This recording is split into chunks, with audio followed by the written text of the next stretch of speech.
Salut tout le monde, c'est Cocox, j'espère que vous allez bien, moi ça va nickel. On se retrouve aujourd'hui du coup pour la partie 2 de mon accouchement parce que je vous ai pas tout raconté, enfin si, je vous ai raconté la partie où j'accouche mais je vous ai pas raconté l'après-accouchement.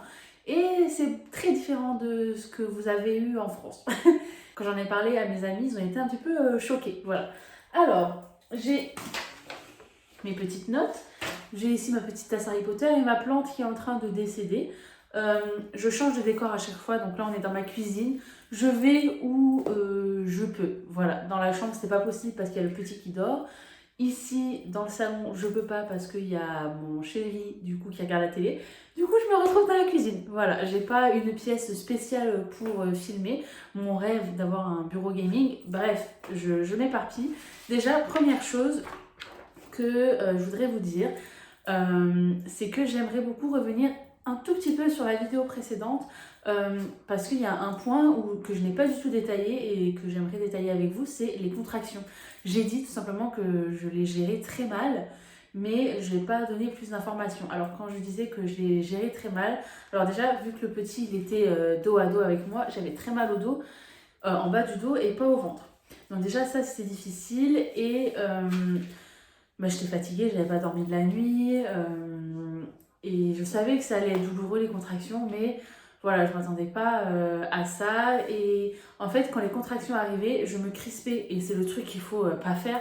On te dit oui, il faut souffler pendant les contractions et tout, mais moi je n'arrivais pas. Je me crispais et j'étais genre il faut pas faire ça. Et du coup, c'est pour ça aussi que l'oxygène avec moi n'a pas marché parce que justement, je ne respirais pas pendant les contractions.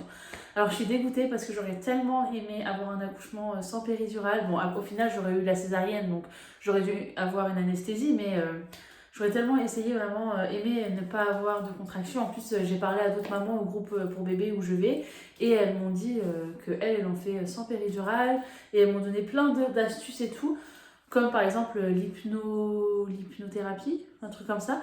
Et c'est vrai que moi je l'ai pas fait et voilà, moi j'ai beaucoup lu sur le sujet et j'ai beaucoup moins pratiqué, voilà on va dire. Donc ouais, voilà pourquoi j'ai mal géré les contractions. Mon copain il essayait de m'appuyer sur le bas du dos, il essayait de me détendre, mais il n'arrivait pas. Le seul truc qui me calmait, en plus je mourais de chaud. Donc à ce moment-là, j'étais dans une salle, du coup comme je disais, avec une chambre et tout. Il y avait une petite fenêtre. Et du coup, j'ai ouvert la fenêtre et en fait, j'étais agrippée au rebord comme ça. Voilà, c'est tout. Jusqu'à ce que j'ai la péridurale. Donc voilà pour l'histoire des contractions. Dites-moi pour vous ce qui a marché ou ce qui n'a pas marché. Et du coup, pour l'après-accouchement, donc j'ai eu la césarienne et une fois que je suis sortie du bloc opératoire, on était dans une petite salle à côté, le temps de faire, je sais pas, un petit rendu d'opération ou je sais pas trop quoi. Si vous entendez Jaden, c'est parce qu'entre-temps, Jaden est passé dans le salon, voilà, il a fini sa sieste. Mais bon, je pense pas que ce soit très très grave que vous l'entendez parce qu'ici on est une chaîne familiale. D'ailleurs, je suis en jogging, vous m'en voudrez pas, c'est dimanche. Je suis pas maquillée, mais bon, ça, je me maquille quasiment plus. Pas depuis l'accouchement, mais même depuis avant l'accouchement, la grossesse encore moins. Même avant la grossesse, je me maquille plus. Je m'accepte au naturel. Alors du coup, donc on nous transfère dans une petite salle et là c'est la première fois du coup que je peux tenir mon bébé. Je sais pas si je l'ai dit dans la vidéo précédente. Je tiens mon petit bébé, je lui donne la tétée pour la première fois. Je ferai une vidéo aussi pour l'allaitement du coup parce que j'allaite toujours, ça fait 4 mois. Donc j'ai mon premier repas, du thé avec des toasts, merveilleux. Et aussi mon copain le change, enfin l'habille pour la première fois parce qu'en ce moment-là il était emmailloté dans des serviettes, tout ça, mais il n'était pas habillé, donc mon copain lui a mis un petit pyjama, trop mignon.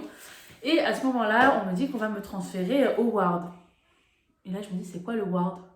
Mais bon, je me pose pas plus de questions et on me dit aussi que mon copain va devoir partir. Et là, c'est vrai que ça m'a fait mal au cœur parce que je me dis, il vient d'assister à l'accouchement. Après, il était 22h, quelque chose comme ça, et il doit rentrer à la maison et il peut pas revenir avant le lendemain, 13h. Donc pendant un long moment, il va pas pouvoir venir. Même lui, je voyais qu'il était un petit peu dégoûté de nous laisser, quoi. Je venais d'avoir une opération, il venait d'avoir un bébé et il devait rentrer à la maison tout seul. Et puis ça se fait, il n'a même pas eu le temps de me faire un bisou ou quoi, parce que du coup j'étais sur le lit, vous savez, qui roule. Et arrivé à un moment, ils ont juste dit à partir de ce moment-là, vous pouvez pas nous suivre. Mais ils ont continué à avancer, donc il n'a même pas eu le temps de me dire au revoir ou ou quelque chose comme ça, ou peut-être s'il m'a dit au revoir, je me rappelle pas parce que j'étais trop fatiguée. Mais je crois pas qu'il a pu me dire au revoir. Donc voilà, gros, enfin j'étais dégoûtée quoi. Et là j'arrive au ward et là je vois une grande salle avec plusieurs lits séparés par des rideaux avec plusieurs mamans. On était, je sais pas moi, 6 7 mamans et on était juste séparés par des rideaux.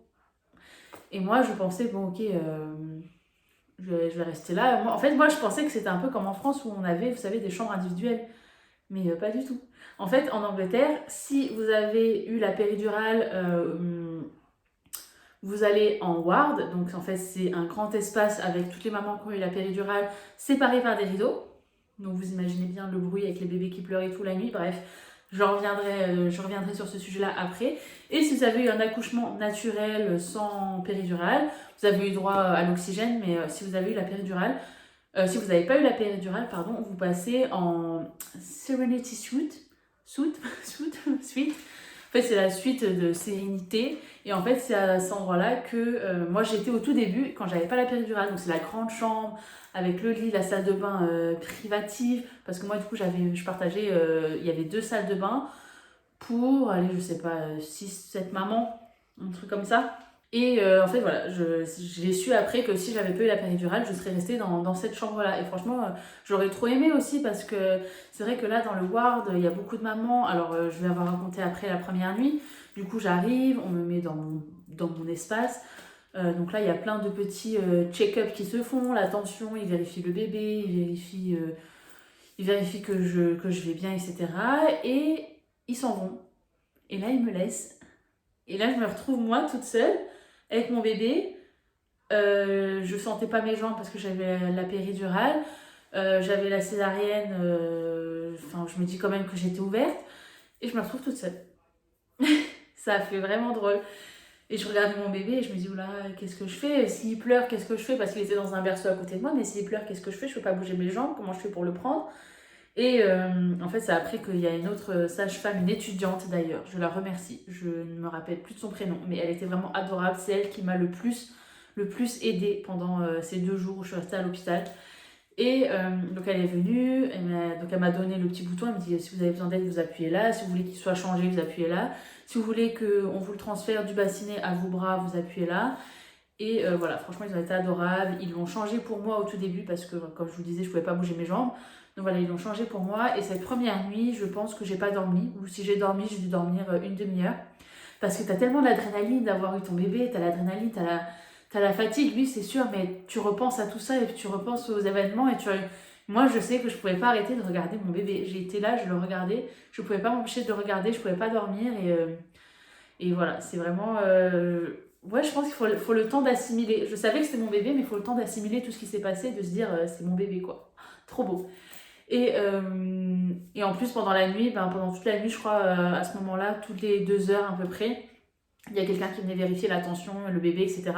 Parce que bien, on a quand même eu une opération, une chirurgie. Du coup, ils viennent vérifier aussi le petit qui vient de naître. Donc c'est vrai que ça aussi, même si tu dors, tu t'endors, tu te réveilles parce qu'il y a quelqu'un qui te touche, qui t'ausculte. Donc voilà. Et je me rappelle le premier matin, alors j'ai eu droit à un petit déjeuner, ce qui m'avait fait du bien. Mais je sais plus quel petit déjeuner j'avais eu. Ah, mais je crois que c'était... en fait, c'est ça aussi. C'était du thé avec des toasts, etc.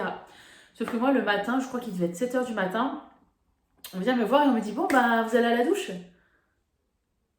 Et je dis, pardon? Elle me dit, oui, là, on vient pour vous aider, pour vous lever, pour aller à la douche. Et moi, je l'ai regardé, je dis, mais je viens d'avoir une césarienne, quoi. Et elle me dit, oui, vous allez voir, ça va vous faire du bien. Est-ce que vous vous sentez de vous lever? J'ai dit, mais pas du tout. Je me sens pas du tout de me lever. En plus, à ce moment-là, j'avais plus la péridurale, donc je sentais quand même voilà, que ça tirait, quoi.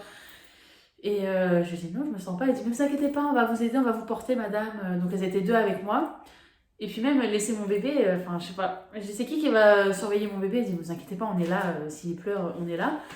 Et en fait, j'avais tellement peur de me lever, en fait. C'est tout. Je cherchais n'importe quelle excuse, mais du coup, elle me met sur le bord du lit et là, elle me lève. Et là, j'ai eu mal, ça tirait là en bas. J'avais les jambes qui tremblaient, j'allais tout doucement et elle me dit, ça va? Elle me dit, Elle me dit, madame, regardez pas vos pieds. En fait, je commençais à devenir pâle, mais elle me dit, madame, regardez pas vos pieds, ça va aller, avancer, avancer. Et donc ça va que la salle de bain, elle était pas loin, elle était juste en face de mon lit. Et d'ailleurs, ça aussi, ça a été très chiant, parce que les mamans, quand elles se levaient la nuit, elles claquaient la porte.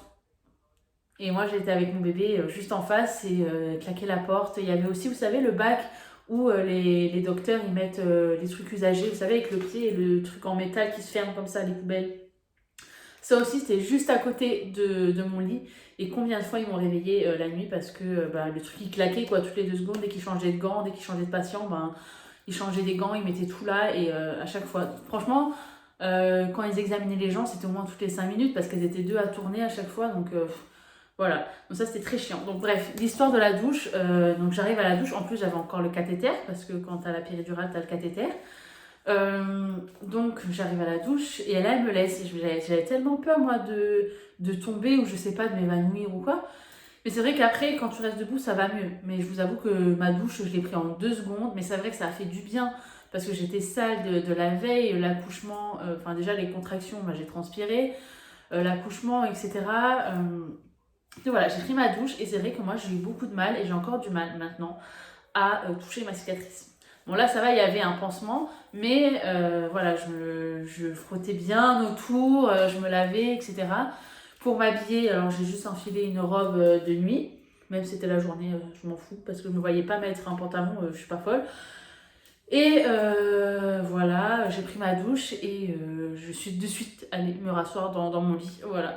Et elles m'ont dit, en fait, il faut vraiment que vous vous habituez le plus vite possible à vous lever, à marcher, parce que dans 2 jours, vous allez rentrer chez vous, vous allez être le bébé, parfois vous allez être toute seule, parce que dans certains cas, le papa, il n'est pas là. Bon, moi, mon chéri, il était là, mais voilà, dans certains cas, le papa, il n'est pas là, donc il faut que vous marchiez, que vous habituez déjà votre corps à marcher, tout simplement.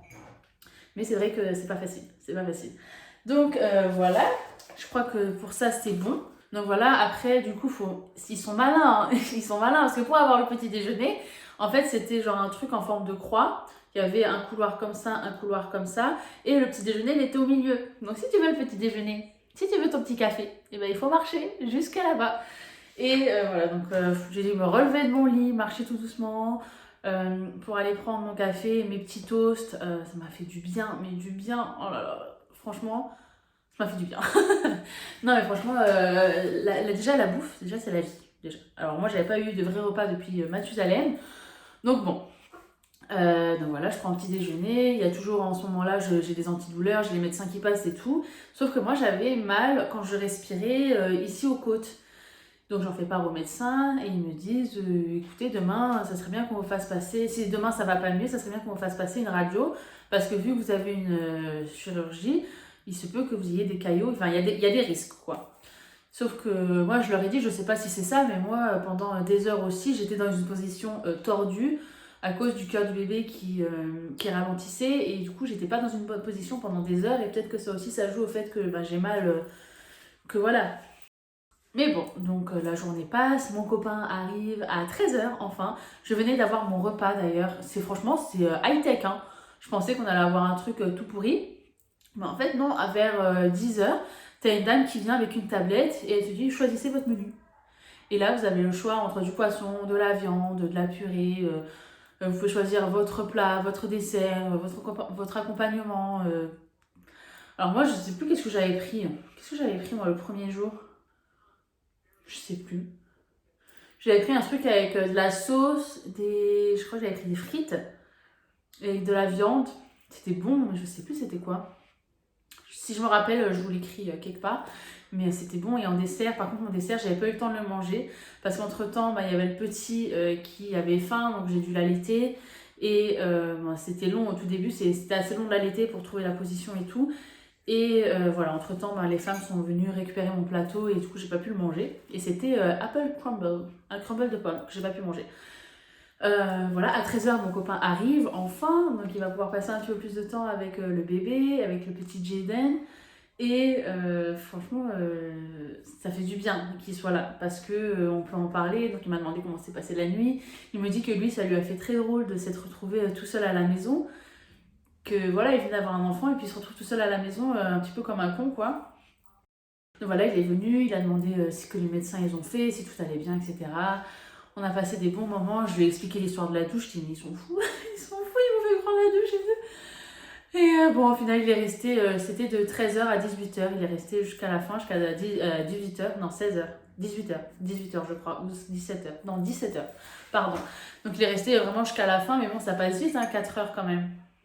Mais bon, il est resté jusqu'à la fin, il changeait le petit, il le prenait dans ses bras. Franchement, c'est vraiment magique. Là, les premiers moments que tu vois le papa passer avec ce petit bout, parce que tout le long, en fait, désolé, il y a Jaden qui pleure, mais il est avec son papa, ne vous inquiétez pas. Tout le long, il est dans mon ventre, et du coup, il n'y a que moi, entre guillemets, qui crée un lien avec lui. Le papa aussi crée un lien avec le petit, mais c'est pas pareil. Là, il commence vraiment à créer un lien avec lui, et c'est magique, c'est magique. Mon homme est un merveilleux papa et je lui dis très très très souvent, si ce n'est tous les jours. C'est un très bon papa. Voilà. Qu'est-ce que j'ai oublié de vous dire? Parce que là je parle, mais en fait j'ai fait une fiche que je lis même pas. Hein. Donc le papa s'en va, je me retrouve toute seule et j'appréhendais vraiment la deuxième nuit parce que je voulais vraiment essayer de me reposer parce que je voyais que j'étais vraiment fatiguée. Bon, après c'est normal, je pense que tout le monde est fatigué après un accouchement, mais j'étais fatiguée. Donc je voulais me reposer. Et là, la deuxième nuit, ce qui s'est passé, c'est qu'il y a une dame qui a accouché et qui est venue juste à côté de moi. Et son bébé pleurait beaucoup. C'est pas de sa faute, hein, je ne dis pas ça pour me plaindre, c'est juste pour vous expliquer la situation. Mais son bébé pleurait beaucoup et du coup, son bébé réveillait Jaden, mon bébé. Et quand Jaden pleurait, il réveillait le sien. Et du coup, ça n'arrêtait pas de pleurer toute la nuit. Voilà. Et ouais, ça arrêtait pas de pleurer toute la nuit, tout simplement. Donc j'ai très peu dormi. En plus de ça, je sais pas ce qui s'est passé, mais il y a eu une urgence. Normalement, vous savez, la nuit, vous avez les lumières éteintes. Vous avez peut-être une petite veilleuse si vous voulez. Mais voilà, les lumières étaient éteintes. J'essayais de dormir et d'un coup, ils allument les lumières. En fait, j'entendais qu'il y avait quelque chose qui se passait. J'entendais qu'il y avait des médecins. J'entendais qu'il y avait un agitement. Voilà. Et là, au bout d'un moment, ils allument les lumières en plein jour. Et ils nous disent, excusez-nous, il y a une urgence. Et donc, ils ont gardé les lumières allumées. Je ne sais pas ce qui s'est passé. Je ne sais pas, peut-être qu'il y a une des mamans qui a eu un problème ou son bébé. Je ne sais pas. Donc, voilà. Ça, c'était au moment où je commençais à m'endormir en plus. Mais bon, après, c'est une urgence, quoi. Voilà. Après, la nuit, voilà, j'ai pas dormi. J'ai quasiment pas dormi. Je me rappelle que je me suis endormie au moment où mon copain arrivait le lendemain à 13h. Et bon, j'étais tellement contente de le voir que je me suis réveillée. Et du coup, le lendemain matin, du coup, j'avais toujours mal là, au niveau des côtes quand je respirais. Et du coup, il m'envoie passer une radio. Et je lui dis, mais si le petit veut manger, je fais comment? Et là, il me dit, ben, si vous nous autorisez, on lui donne un biberon de lait en poudre. Moi, j'étais pas vraiment pour parce que moi, je voulais l'allaiter. Mais bon, d'un côté, je me dis, si je pars pendant une heure, que le bébé il hurle la mort, bon, bah, autant lui donner du lait en poudre, quoi. Donc, du coup, je pars là-bas et en fait, donc il y a quelqu'un qui m'escorte et en fait, c'est à l'autre bout de l'hôpital. Et elle me dit, si vous voulez, on prend la voiture, sinon vous marchez. Moi, téméraire, bah, on marche. Quelle erreur j'ai pas faite. Quelle erreur j'ai pas faite. Je marche et au bout de 5 minutes, ça commençait vraiment à être dur. J'ai vraiment ralenti. Je venais d'avoir une césarienne, mais je suis folle, moi. Je ralentis et au final, j'arrive là-bas, je fais la radio, ça va très très vite. Et là, on me rassure, on me dit, bon, il faut attendre votre escorte. Franchement, la radio, ça a duré quoi, 5 minutes. Et j'ai dû attendre 45 minutes qu'on revienne me chercher pour me ramener dans ma chambre. Parce que je pouvais pas partir toute seule, il fallait que j'ai une escorte. À ce moment-là, voilà, on repart là-bas en marchant. Donc j'avais fait mon exercice de la journée là. Hein. Et donc elle me dit, la sage-femme, elle dit, écoutez, on lui a donné un biberon parce qu'il avait faim. Donc là, il dort. Le petit, il a dormi pendant 4-5 heures d'affilée. Alors qu'avec l'allaitement, il a moins dormi. Donc moi j'étais là, bon, franchement ça m'a un petit peu dégoûté de l'allaitement à ce moment-là parce que voilà, moi je donnais le sein toutes les 2 heures, elle lui donne un biberon, il dort 4-5 heures. C'est le genre de truc qui démotive pour l'allaitement, hein. Vraiment, c'est le genre de truc qui vous démotive. Mais bon, je voulais quand même continuer d'allaiter, je me suis dit je veux allaiter jusqu'à 3 mois. Ça fait 4 mois que je l'allaite, mais pour ça c'est un autre sujet. Et donc voilà, toujours les examens qui passent, mon repas du midi. Et là on me dit, bah, peut-être que vous allez sortir aujourd'hui. On attend juste les résultats de la radio. Le petit il mange bien, vous arrivez à lui donner le sein. Votre cicatrice, ça va. Ça va. J'avais toujours pas regardé. Elle avait pris une photo de ma cicatrice que j'ai à peine regardée, mais c'est impressionnant, hein, c'est grand quand même. Enfin, même si c'est beaucoup moins grand que ce qu'était avant, c'est quand même, je sais pas, je dirais cette taille-là. Je sais pas. Et voilà. Et là, du coup, mon copain, il vient. On attend toute l'après-midi. En fait, on nous dit qu'on va sortir, mais en fait, on attend, on attend. Les 17 heures passées, donc mon copain, il reste parce qu'il doit nous ramener. On avait le siège auto, on avait tout pour rentrer. Et là, on attend, on attend. En fait, c'est très long à faire les démarches pour sortir. Et au bout, je sais pas, il devait être 19 heures. Donc, on nous fait un petit speech pour sortir, etc. On m'a prescrit mes médicaments parce que je devais faire 2 piqûres une piqûre par jour en fait d'un liquide pour éviter les caillots de sang après une opération que je devais faire moi à la maison. Alors moi je suis pas très fan de piqûres mais voilà, donc elle m'a montré comment faire et elle m'a dit vous allez recevoir les piqûres à la maison et vous allez devoir le faire pendant 15 jours. 15 jours de piqûres, je déteste ça. Voilà, on prescrit mes médicaments, on nous explique plein de trucs, il y a plein de numéros, c'est super bien fait, je sais pas si c'est comme ça en France par contre. On vous donne plein de numéros d'aide, que ce soit pour l'allaitement, que ce soit pour le postpartum, que ce soit si vous avez un coup de blues, etc. Enfin, vraiment, il y a plein de numéros qui vous aident. Et c'est vrai que je suis sortie le jour 2, mais le jour 3, j'avais déjà une sage-femme qui venait à la maison pour vérifier que tout allait bien. C'est vrai que je crois qu'en France, vous restez une semaine. Et quand vous avez une césarienne, c'est plus longtemps, un truc comme ça. Je suis plus sûre maintenant. Mais voilà, c'est vrai que moi, tout le monde était choqué que je sorte au bout de 2 jours. Mais d'un autre côté, je serais restée une nuit de plus là-bas. Ça aurait été la catastrophe. D'ailleurs, j'ai oublié de vous raconter un truc qui s'est passé pendant la deuxième nuit. Du coup, Jaden pleurait beaucoup. Le bébé à côté de moi pleurait beaucoup. Et en fait, les deux se réveillaient. Et du coup, le petit dormait pas. Et moi, je suis arrivée à un stade où je savais plus quoi faire pour le calmer. Vraiment, j'ai eu un épisode de panique où je savais plus quoi faire pour calmer le petit. Je savais plus... je savais plus gérer les pleurs en fait et j'appelle une sage-femme. Vraiment j'étais en détresse hein. Et j'appelle une sage-femme et je lui dis écoutez j'ai le petit il pleure, je sais pas pourquoi il pleure, est-ce que tout va bien, j'ai essayé de lui donner le sein, il veut pas dormir, est-ce que tout va bien, c'est tout ce que je voulais savoir. Et elle me dit bah madame vous pouvez rien faire de plus que ce que vous faites déjà et elle est partie. Et là, moi, ben, j'ai fondu en larmes parce que vraiment, je cherchais du soutien et elle m'a pas du tout soutenue, quoi. Je cherchais du soutien, je cherchais à ce qu'on m'aide, ouais, qu'on me réconforte peut-être à ce moment-là parce que bon, ça faisait que 2 jours que j'avais accouché. Je me retrouve toute seule en pleine nuit, mon copain il n'est pas là, le petit il pleure, je sais pas quoi faire. J'étais vraiment, je perdais mes moyens, quoi. Et elle me dit ça. Et ben, je me suis encore plus effondrée. Je me suis effondrée en pleurs parce que je savais plus quoi faire. Et du coup, on vous dit tout le temps, oui, le petit doit rester dans le bassinet à côté, sauf que moi, il n'arrêtait pas de pleurer. Et du coup, que ben, je ne savais plus quoi faire. Et ce que j'ai fait, c'est que je l'ai pris avec moi. Et je l'ai mis dans mon lit. Donc, il y avait, vous savez, il y a les barrières. J'ai mis le coussin, le petit, et il y avait moi. Et c'est le seul moment où il a arrêté de pleurer, en fait. Je voulais pas le garder dans les bras parce que déjà, quand j'avais dans les bras, il appuyait sur mes cicatrices. Donc voilà, le fait qu'il soit à côté de moi, ça a permis de le calmer. Et moi, j'ai pu dormir un petit peu. Alors c'est vrai que c'est pas du tout recommandé de dormir avec le bébé. Après les médecins, ils l'ont vu et ils m'ont rien dit. Hein. Mais attends, heureux, encore heureux, parce que j'allais dire que moi j'ai demandé de l'aide, personne m'a aidé. Hein. Enfin bref, du coup, voilà, j'ai pu me reposer un petit peu. Mais c'est vrai que ce moment-là, ça a été le plus dur, je crois. Parce que vraiment, je me sentais, je perdais mes moyens, quoi. Je savais plus quoi faire, le bébé il pleurait. Donc voilà, ça c'était le moment le plus dur. Et après, donc vers 19 heures, je vous disais, on est rentré à la maison.